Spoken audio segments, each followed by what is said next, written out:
Welcome to this week's edition of People Over Politics. We have a brand new guest today, Michaela Wilkes. She is a fellow advocate, a friend, and she is a candidate. It's election season, y'all. So she is a candidate for District 5, the U.S. Congress. And, I'm very excited to have her on the show today. Thanks for joining us, Michaela. Yeah, no problem. Thanks for having me on, Martin. Yes, and I know it's hectic for you. I know it's early voting time, so I appreciate you taking the time to connect with me and share your message with the voters. Absolutely, no problem at all. And so, Michaela, for people who don't know about you, uh, give them your story. Tell them a little bit about you. Cool. Yeah. So the way that I got in politics was based off of my personal life experiences, being thrown into the school to prison pipeline at a younger age. Essentially, my aunt passed on September 11th, and I wasn't quite sure of how to deal with the grief of losing her. That was the first time I'd ever lost someone that close to me.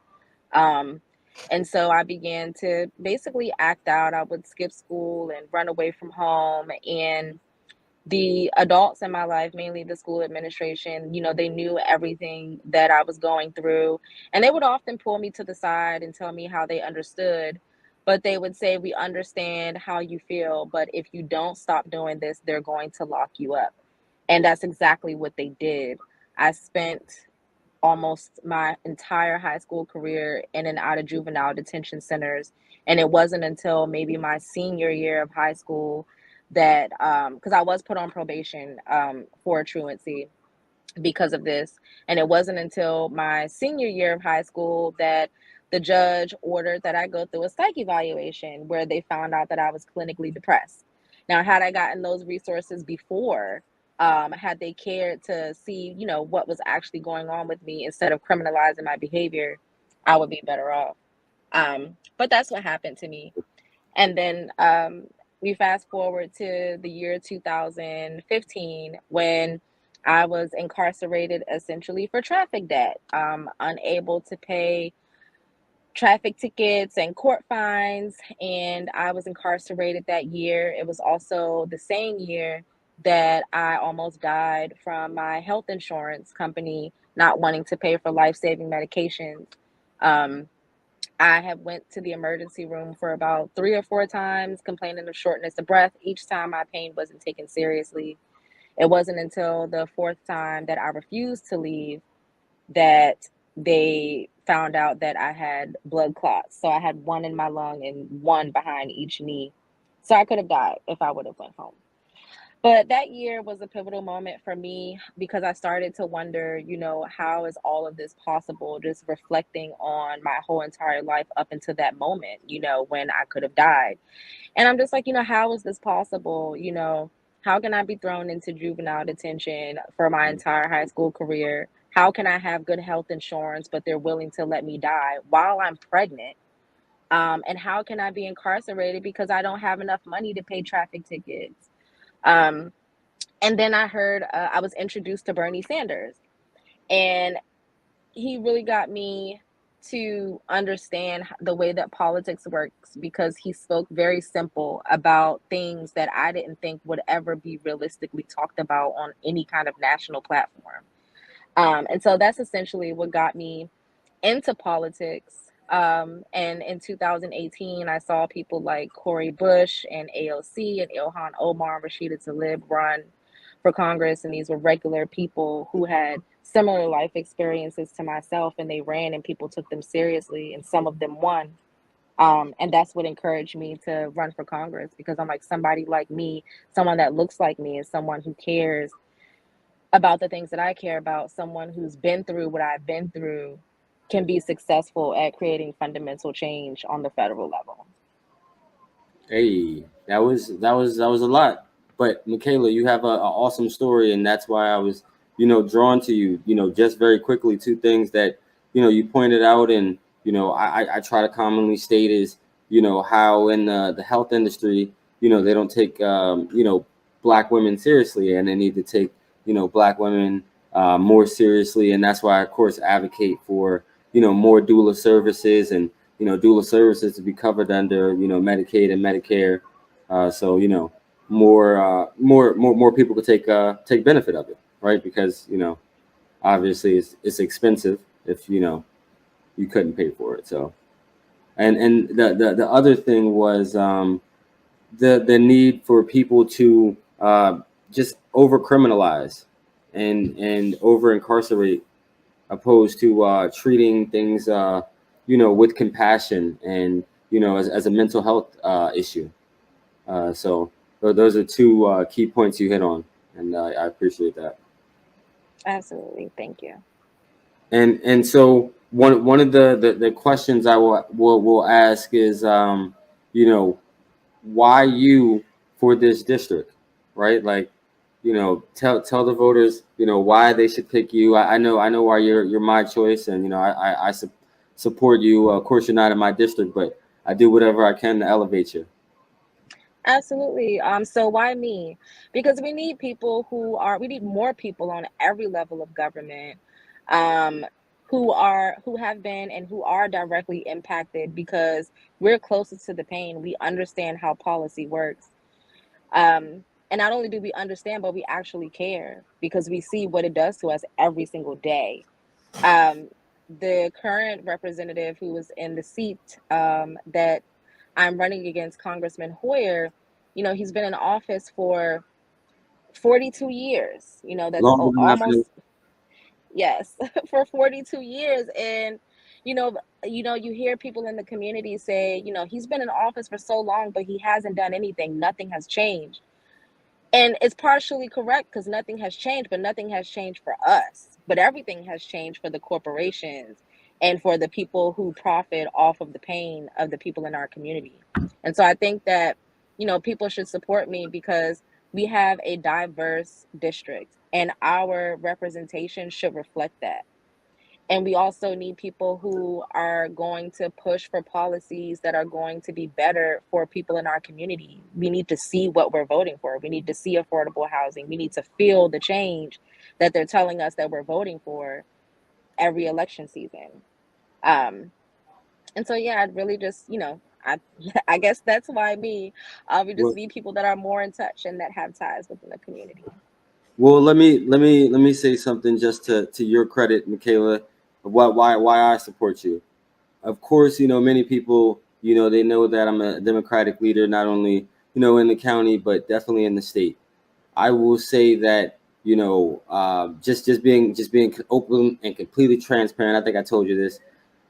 I graduated from Bowie, I think it was 2017, and I interned for Steny. And Mm-hmm. mind you, again, this internship came after graduation. I think the summer after I graduated. So one of the things is, I think part of it, I was overqualified, for this internship, because it was an unpaid internship for one, and then you really don't do any challenging work, as an intern, at least in that office, to be honest with you. But not to talk about the minutia, but it was more so just about being present.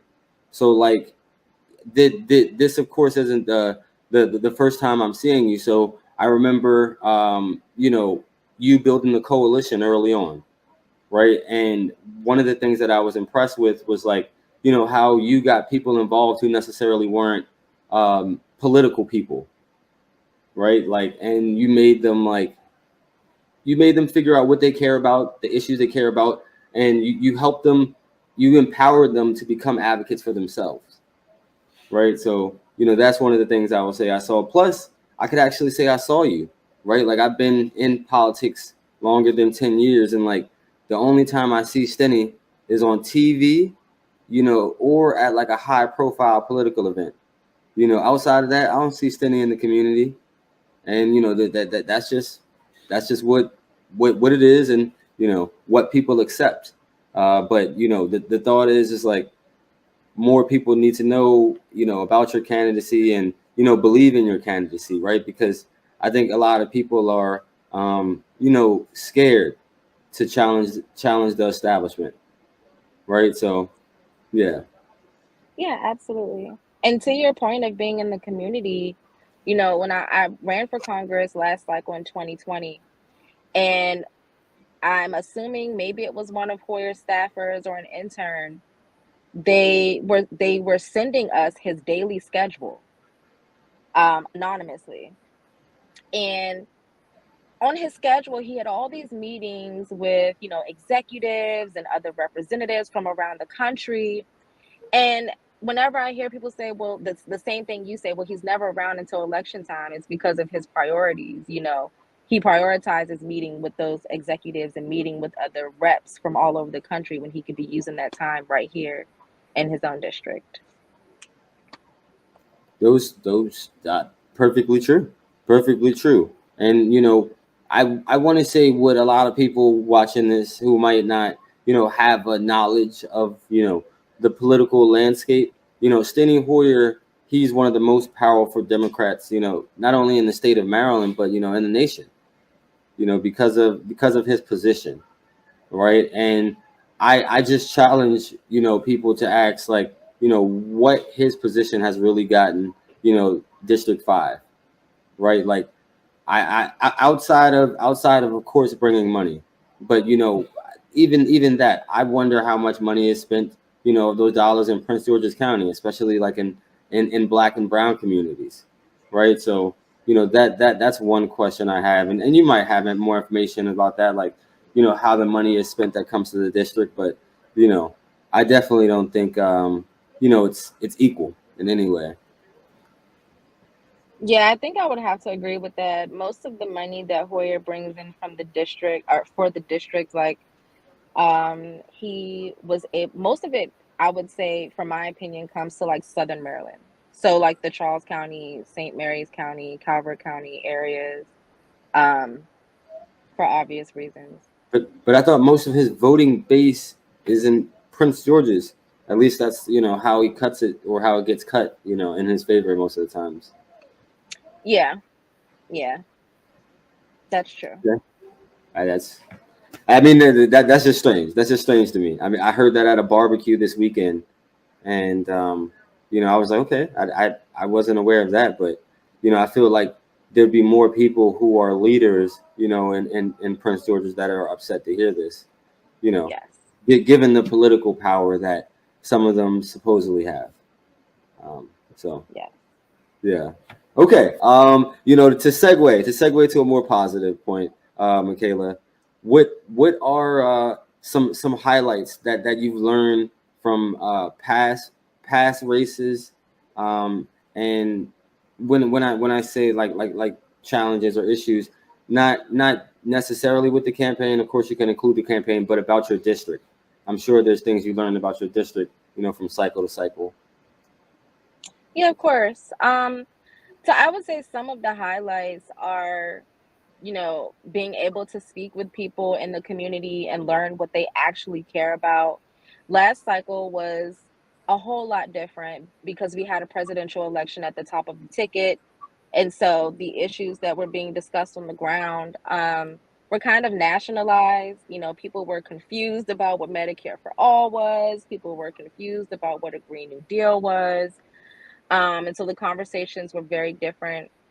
But this cycle, a lot of people are really focusing a lot on public education, which seems to be a hot topic throughout the district, as well as affordable housing. And interestingly enough, we ran into a bunch of voters who are concerned about the Roe v. Wade decision, Yes. um, Yes. which isn't a typical issue response that we get from people in the community. But it just goes to show how many people are actually paying attention to what's going on and the political shift, and not only in our district but throughout the country. Um, some of the difficulties within the campaign, or with even within the district, is basically being shut out by the other establishment Dems. They run their sample ballots. um, it's definitely been a challenge with that regard. Being blacked out by the media has been very difficult as well. But And I and would say, still, and still he won't debate you, right? He still didn't debate you. excuse me. No, I said, and Stinney won't debate you. He still didn't debate you, right? Yes, and he will not debate us. So we have those issues, but the positive upside to that is that we're on the ground doing the work, and the establishment, they can stick together. They can send out as many sample ballots as they want to. They can slate with each other as much as they want to, but we're on the ground meeting people where they're at, you know. And that's one thing that I really enjoy about this cycle and being able to do this is that we've been going just to places where regular people go because politics isn't sexy to everybody. So Sure. we're meeting people where they're at in the grocery stores. We canvass multiple shopping centers throughout the district, just meeting people while they're shopping, meeting people at the beach, meeting people at the restaurant, just meeting people where they are, and people appreciate that. So I would say that's an upside. It's just being able to do the work and meet folks where they're at and bring them in, which is something that I wish someone would have done for me. For sure, for sure.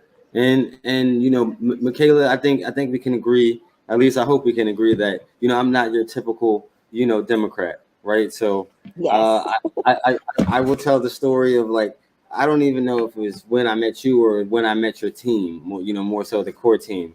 And I don't know if they thought I was a spy at first, because I was like a Democratic leader, but like it was pretty funny. But I will say that like from that meeting, I know that a lot of people, came to know that I wasn't a spy and that I a true public servant. So people over politics. There are more people than there are politicians, and that's always been my mantra. But I met Rashad from your campaign, right? So Rashad Lloyd, he's running for state senate. He helped me in the field, helped me win the campaign, and have the most active field campaign that Laurel's ever seen. Yeah. And Love Rashad. yeah, exactly. But it's not just Rashad. It was many great people, on your team. And what was so powerful was that like there was a lot of young people, right? So like there's a lot of old people who are interested in your campaign, but you have so many young people like actively at the core, making decisions. So like I believe that that's the same attitude that you would bring to Capitol Hill, right? Like so if you can correct me if I'm wrong, but I believe you'll hire young minority staff. Absolutely. Our staff is going to be as diverse as it can possibly get, because it's our future. We have all of these people representing us who, no shade and no disrespect to them, but they're not going to be here in the next 10 or 15 years. And these Sure, are the people that we have advocating for our future. That's why the world is on fire and they don't care because they're not going to be here when it burns. But it's our future, so we deserve a seat at the table. sure. And it's not just because it's a young versus old thing, but I think that like you know leaders like Stinney, they choose to be out of touch with the populace, Yeah. right? So I think that they choose to be out of touch with the populace. One, maybe because it serves their interest, or two, just because they don't know any better, as my mom used to say. But Yeah. it could be one of those two things. So, Michaela, one of the things I wanted to make sure to ask you today was what was the question I had for you? Oh, you are a cannabis advocate. I've seen you're a cannabis advocate. Of course, I'm an advocate myself, and a patient. And so, what do you look to bring to the federal level as far as policy, in relation to cannabis? Yeah, in relation to cannabis, I call it weed. Sorry, it's just easier for me to call it weed. But in relation to weed, like I would fully advocate for the full legalization of it. Decriminalization is not far enough. And I think that it's long overdue that we release and expunge the records and exonerate every single person that is incarcerated right now because of marijuana. Because we have, you know, marijuana dispensaries, like, making all of this money. They're operating like Apple stores and Amazons. We have GoPuff in DC where you can get marijuana delivered to you like DoorDash. But we got people that are locked up for that right now. Um, so those are some of the things that I would advocate for. Also, the right to grow as well. The right to grow. and minority ownership, right? Making sure there's Yes, minority ownership. Yes. absolutely. And making sure that the marijuana industry will not be monopolized, so that we can have equitable access to it. Yes, yes. Speaking facts, okay. And you're a Marylander. So is Maryland going to do right by Black and Brown people with this recreational program? I'm sure you'll be in favor of the referendum in November. Absolutely, absolutely, unequivocally. So you're unequivocally in favor, but do you believe that Maryland, the state of Maryland, will do right by Black and Brown people in the Oh, do I recreation? believe that they will do right? To Yeah. be honest, and I am running for Congress, but I am me. I don't trust any form of government to protect Black and Brown people. Um, and so, do I believe that they will do right by us? I'm not sure. I think that's something that remains to be seen. Okay. Okay, and Michaela, I know that you got a campaign. You got to get back to the polls. So I just wanted to ask you a few quick questions and get you out of here. Sure. So the first question I have for you, very simple, changing it up: Pepsi or Coke? Pepsi in a can. Love it. Pepsi in a can. Okay, go to uh, civil rights leader. Who are you? Who are you doing your book report on? Who are you reading about? Oh, Fred Hampton, Hey, for I sure. did a little dance. You didn't see it. I did a little dance. Absolutely. I appreciate Mr. Hampton. Always, always. I am a revolutionary.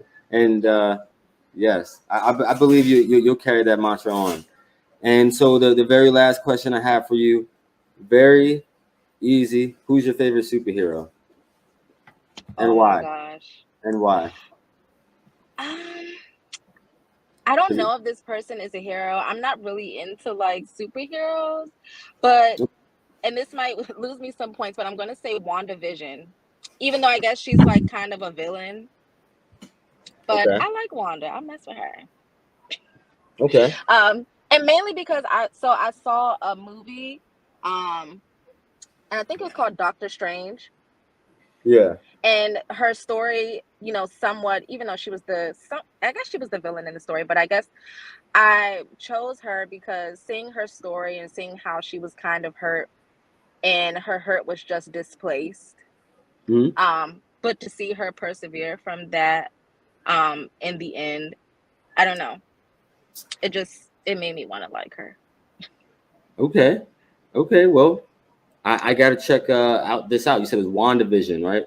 Yes. Okay, I gotta check this out. Thanks for the recommendation. And Michaela, any last words for people, and also tell them how they can get in touch with you. Yeah, my last words for people are get out and vote. Early voting is July the 7th to July the 14th. And we've been at various early voting locations throughout the district, and turnout has been extremely low. And so we need as many people to come out and have their voices heard as possible. Um, so if you can get out and early vote, there's no line virtually anywhere. You walk in and walk straight out. If people would like to get in touch with me, definitely check out our website. It's michaelawilkes.com. My email address is on there, as well as links to all of our social media accounts, including a link to make a donation because we're grassroots and we need to raise money all the way up until July the 19th. And my email just goes directly to me, so I'm highly accessible. Yes, yes, appreciate it. And then also make sure to turn in those mail-in ballots. Make sure to get Yes. down there, mail back those mail-in ballots. Get down there to the polls. Exercise your right, but turn in those mail-in ballots as well. Okay. Well, thank you. Absolutely. Thank you for joining us, Michaela. Not Thanks, me. Martin. We. Be safe, y'all. Bye. All right. Later. Have a good one. Okay, that was Michaela Wilkes, everybody. We have another guest today. We have another guest coming from another area of the state. Hey, thanks for joining us, Reverend Morris. How are you doing today? I'm good. I'm good. I'm not as interesting as your last interview, but yes, I'm fine. Thank you. No, you have a lot of experience, and you're a wealth of knowledge. So I'm sure the folks would be just as interested. Hmm. And, and so for people who don't know about you, tell them a little bit about yourself. Well, I am Marguerite Morris. I'm running for the Maryland House of Delegates. I've been a leader across the state of Maryland to the best of my ability for 25 plus years, been championing uh, public safety in reference to police reform. I've done a lot of interesting things, work with victims of human trafficking from around the world, ran a shelter, been in ministry for 25 plus years, argued a case. I don't know where to start or where to stop. Hey, no, I mean, hey, keep going. Why not? I'm listening to your resume. Some of these things I knew, some of these things I didn't. Well, one thing I'm proud of, you've seen on my resume, is the fact that I as a self-represented mom, argued that case against the Attorney General's office for the state of Maryland and won. That's one that's I'm very proud of that. Well, let's start off there. Let's hear more about that.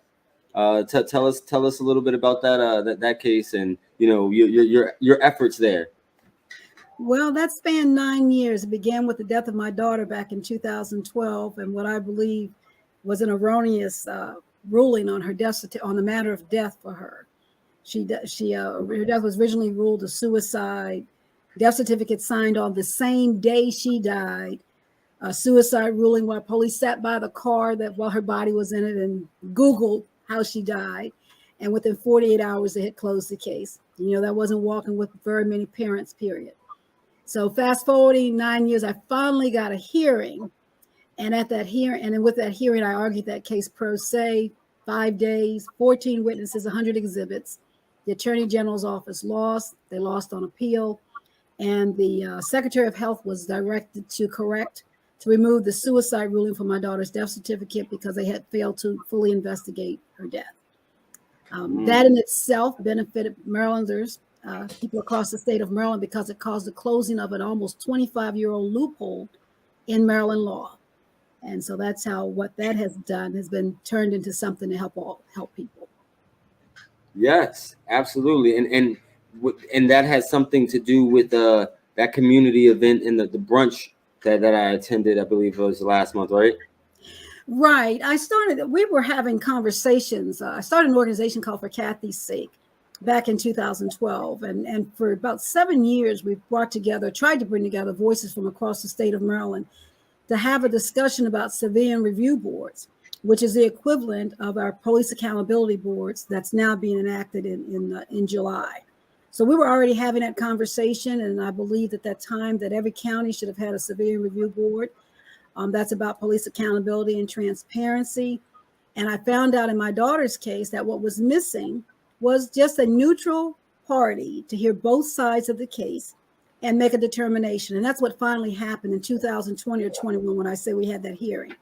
That wasn't 10 years ago. That was very recently that we finally got that independent party that could hear both sides. And we won. So, and also I want to add that sort of thing, there are a lot of families right now well, let me back that up a little bit. The reason that's important because it closed a loophole about appealing the matter of death. And that ties to public safety. For instance, a young man gets shot or somebody gets shot, whatever. And this isn't funny, but I'm going to use an analogy. Person gets shot. Someone says on the death certificate, they ran in front of the bullets. Let's just say that, right? So on the death certificate, they ran in front of the bullets. That's what the police report says?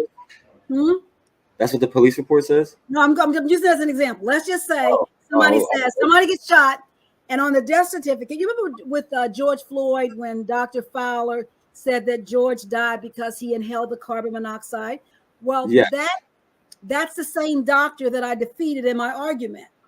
That's the same, because it was ridiculous. So in my daughter's case, it was ridiculous. It was the same doctor's ruling, because what happened was, if they make a ruling on that death certificate, you or persons across the state of Maryland only have 60 days to appeal it. But they had a loophole that was saying that you couldn't appeal it at all. So, or they could deny you the right to appeal it after 60 days. So in cases like the death of Antoine Black, Keith Warren, these individuals across the state of Maryland, that's what's missing. Until you get that manner of death changed, you can't get a further investigation into the case. So that's why that's important now. It's important now. So my next effort, win or lose, I know I'm going on and on, is to have the time limit on the death certificate change. For instance, if what I said just happened, you only have 60 days to appeal it. You're grieving the one you just buried, and you got to appeal it and be able to prove it in 60 days. Come on, that's ridiculous. And that's been sitting there forever. Who's on first with that? Who's on first with that? Because that death certificate, you have 60 days to get it corrected. If you can't get it corrected, you can't get a further investigation. And that's almost like a drop the mic moment. That's ridiculous. So that has to be changed no matter what happens. We got to fix that. I agree. So is it called known as Kathy's Law, or is that? I wish it were. Actually, Delegate Sandy Bartlett took that up, and they closed it. I think it was House Bill number 934 that removed. So Marylanders have the right to appeal, but again, the right to appeal has to happen within 60 days, and that's what we've got to get changed. And maybe we can call that Kathy's Law, Marguerite's. Yes, exactly. But it's important that it help Marylanders. It's not about me, but using what happens to us to help other people. And so I just wanted to, translate what I saw is like, of course, you've always been doing great things and had a heart for your community. But of course, that this tragic moment, allowed you to become a powerful lobbyist, on behalf of specific issues on what you need to change in the state, that are going to help people in the future and presently. So. Right. That's what you want to do. I want to encourage people. I wish I could encourage more people to take their tragedy, because sometimes we know something's wrong and we can't change it for ourselves. But if we would get in the game and change the laws for those that are coming behind us, and that way we can make those that we've lost their lives really matter even more so. Excuse me. So that's what I would encourage. I also run an organization called Community Actively Seeking Transparency, known as CAST. And throughout the years, that came out of for Kathy's sake and the brunches we were having. And again, we have impacted persons that have come to us about issues with public safety, and they've lost a loved one, need their voices heard or whatever it may be. And again, I just wish I could encourage more mothers and relatives to use that tragedy to change the law. If we don't change the law, we can talk about it all day long and nothing's going to happen. And one of the things that I wanted to say is, of course, still applauding you. I went to a lot of these police reform hearings, especially even in the Zoom time, and 17, 13, 12, 9-hour hearings. Yeah. You were there? Yeah. Oh, yeah. I was definitely there on a few of them. Definitely there on a few the police reform bills. Definitely the cannabis stuff. A few of the like health bills. But yeah, no. I was definitely there, and some of them went on into the wee hours. They did. Yeah, I heard you say that. I thought you were there. No. Like I was there personally sometimes, because I also with the NAACP, so I had to personally testify, on a lot of different bills. But shame on the Senate, for not allowing virtual testimony the second half. So I still talk about that. But yeah, so I had to go up there at Annapolis, in person, because of course, one of the things that I really appreciated, COVID was it really allowed people to experiment more with like the virtual aspect. Like, years ago, the General Assembly could have allowed more virtual access, right? Like, it's not always easy for people to get on, but it also exposed another thing, the digital divide. Right? So that's one thing it exposed as well. So because even though on one hand you allow more people access, there's still some people who don't have access, right? Like, so. That is correct. That don't have access, that don't know how to get access. Yes, that's true. Yes. Okay. And so one of the questions I wanted to ask you was, what are you going to focus on when you get to Annapolis? What are your key priorities? I like the fact that you just said when I get to Annapolis. Well, one of those things, of course, Well, like I gotta be forward. positive thinking. Yes, when I get to Annapolis. Well, again, public safety is one of my issues. I don't know where I'm going to land in all of that. I do believe in listening to the people. I do believe in connecting with the people. And when you've experienced certain things, you know where there's a divide. One of the things I might focus on is the fact that there are laws that were enacted throughout the years when some of us weren't watching that Okay. now are coming into play, that the result is inequities, financial and otherwise, and we weren't watching when they took effect. And those things have to do with obtaining funding. I think sometimes we need to go back and look at some of those things that happened that were planned. They knew the effect. We weren't watching when they were put into effect. And so now we fast forward to right now where there's a lot of disparities in that financially and otherwise. Yeah. I believe so. Want to focus on education and public health. There's a lot of different things that and Roe versus Wade is right up there on the top of the list. It's all of those things, right? So just to bring it back in the scope for people who don't know your district, what cities in Maryland encompass your district? Actually, I am in Anne Arundel County, and it's newly District 33A, which covers primarily Odenton and Gambrills, but also touches into Crofton, Millersville, Crownsville, and Severn. It's a little bit of all of that. Okay, I'm familiar with that area. I spent some time in Odenton. Mm-hmm. So I'm definitely familiar with that area. Okay, and Right. So one of the things that I wanted to think is like, is any of that district represent what is the area? It's an area right there off of Fort Meade. Sheesh, I Well, forget what area it was called. Oh man. Fort Meade has around it Laurel, Hanover, Severn, Odenton. We're Yeah, all right there at Fort Meade. So but it's like Fort Meade sits in the center of us, or it was a certain community, right? Because like coming from like Prince George's County, like I had like a different perception of like Anne Arundel, right? So like there community. was I forget which area it was, but like it was definitely a lot rougher than I expected. It was right. Oh, you're talking about Pioneer City or Meade Yes, Village. Now, what's yes. so rough about them? Okay, what's so rough about them? I mean, I'm just saying that some of them need some love. Some of the areas need some love, you know. Well, actually, let me throw this out there that I don't think people realize, but some of us leaders have been blessed. We came from those communities, and when you come from Absolutely. those communities, you get conditioned. If you're out of those communities, then you're unconditioned. You're afraid to go in them. But hey, I was raised as part of my teenage years was spent in Meade Village, and we Yes. go hang out in Pioneer City. So it's and it gives you an interesting perspective because you were raised in it, so No. the dynamics. You can talk about it, and people can't say, "Oh, you said it." Well, I was living it, so I can certainly tell you about it. No. I mean, I agree with that. The lived experience makes you a Mm-hmm. better, lawmaker, more compassionate, more empathetic. But I Absolutely. like what I was saying is just coming from Prince George's. Like I didn't think that Anne Arundel had necessarily these rougher areas, right? Like I thought it was like very rural. It just the perception I had, not spending a lot of time there earlier on, and it's a lot more diverse. It's a lot more diverse than I expected too. That's interesting because a lot of my friends, like out on the West Coast, they keep referring to. They think the whole area is Baltimore, and you got to go. Wait a minute, Baltimore is a city that's there, but it's not all Baltimore. So yeah, yes. That's very true.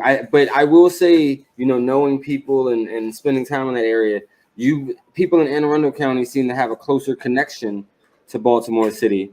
It could be a lot of people, that migrate or have family in one of the places, but there definitely seems to be a love of Baltimore City from people from Anne Arundel County. I don't know. I guess it all depends on where you're at and where you land, Where because you land? Where we've you at? got the issues all over the place. We've got we talk about they don't want to connect the bus lines here. There's all kinds of dynamics. Ah. There's a lot of that's going on. You're in here with the communities that are what we call our marginalized communities, Sure. Pine City, Mead Village, Freetown, and all of that. But also in those communities are probably those that are most challenged in needing representation and needing a voice, and that are discouraged because those are the communities that they're raised in. So yes, we can identify more with the challenges of being in those communities. That gives you a plus and a minus.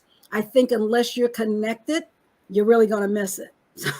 You're really going to miss what people really need. And when you're in those communities and live in those communities and walk in those communities, and you've experienced the diversity, it makes you more well-rounded to hear and listen. And part of what I've been, by the grace and mercies of God, has been a voice. I've always wanted to be a voice for the voiceless, impacted persons. And like John was saying, John Lewis, the good trouble, they don't want to hear my voice because I'm going to talk for those individuals, that need a voice to hear them. Yes. The very last question I wanted to ask you before I hit you with the lightning questions. Oh is no! Is there areas in your district that are being gentrified? For lack of better terms. Explain. Tell me what you mean by that. So when I say gentrified, typically, one group of people live there, and the area has now since been developed, in which the people who once lived there are priced out, and there's been a wave of new people ever since then. And actually, for me, I don't think I really see a lot of that. I see people being taken advantage of with the COVID and the rent issues.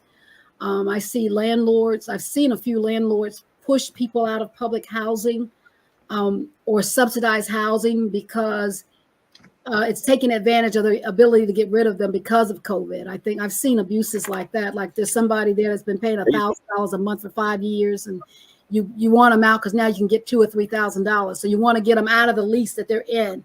I've seen people being taken advantage of, but I think it's under a lot of development because of the military.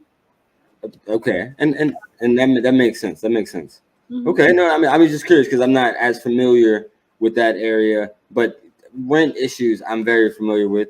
We have rent issues in Laurel City. I'm not sure if I ever told you about it or if you've seen some of it, but yes, it's definitely an issue everywhere. Yeah, I've spent some years in Laurel too, so okay. Well-rounded, yeah, yes, I know about Laurel. Well, I can promise you, it's even some of those stories you've heard have gotten even worse. Like, just last week, I've heard of people with rent increases upward of $1,000.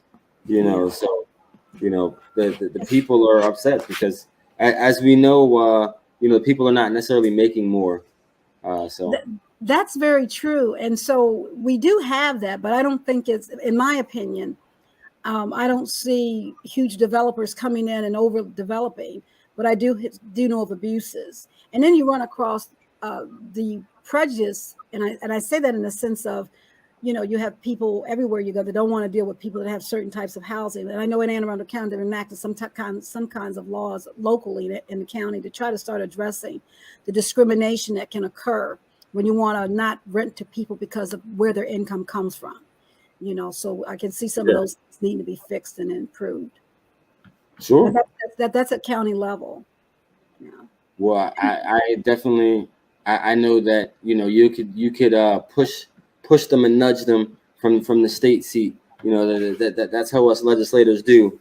Of course, you use whatever pulpit you have and, whatever connections you have. So I know that you'll be an advocate leader. And a couple quick questions I had for you. Are you a Pepsi or Coke type of person? I got to say this. You keep asking that question. So what is the correct answer? Okay, I'll tell you what happens if I say Coke? Well, I mean, hey, I congratulate you for liking Coke. I mean, there really isn't a Coke answer. It's supposed to be one of those just not serious questions, but, also people like a little insight of who you are, maybe. Just a little insight. Oh gosh, I'm scared of that question. All right, so I like Coke. Oh, okay. Hey, awesome. For sure. The second one I have is favorite superhero. Oh, Black Panther. Black Panther. Okay. Yeah. One of my Anne Arundel sisters, she said that last week. I'm sure you know her, Armani. Yes, Armani Jackson, very, very fine young lady. Yes. So she said Black Panther as well. Big ups. Mhm. And the last question I have for you was, who is your favorite author? Oh my gosh, my favorite author. Favorite Oh, one. I know you didn't expect that one. You were preparing I for. wasn't. I was taking notes on everything else. And it's a book written by one of my college professors. And it's called Body Aches. And Okay. they just have to look up Body Aches. It's ACHES. Body Aches. I And love that's one of my favorite books. And it talks about churches a little bit. So I found the topic very amusing and very, very helpful. for sure. The, For the, sure. the church stuff. Okay. Well, you got to send me over the recommendation. I always appreciate some good books and good recommendations. Mm-hmm. And so thank you for joining us. I just wanted to give you an opportunity to give your last words, and then also tell the people how they can stay connected with you after this. Absolutely. Well, first of all, thank you for having me on. I consider it a great honor. I've been watching a couple of your episodes, and they've been very, very interesting. So thank you for reaching out to me and giving me this platform. As you've already heard, I'm running for the Maryland House of Delegates. I think I heard the guest before me speak about the low voter turnout. Sure. We need people to show up and come out.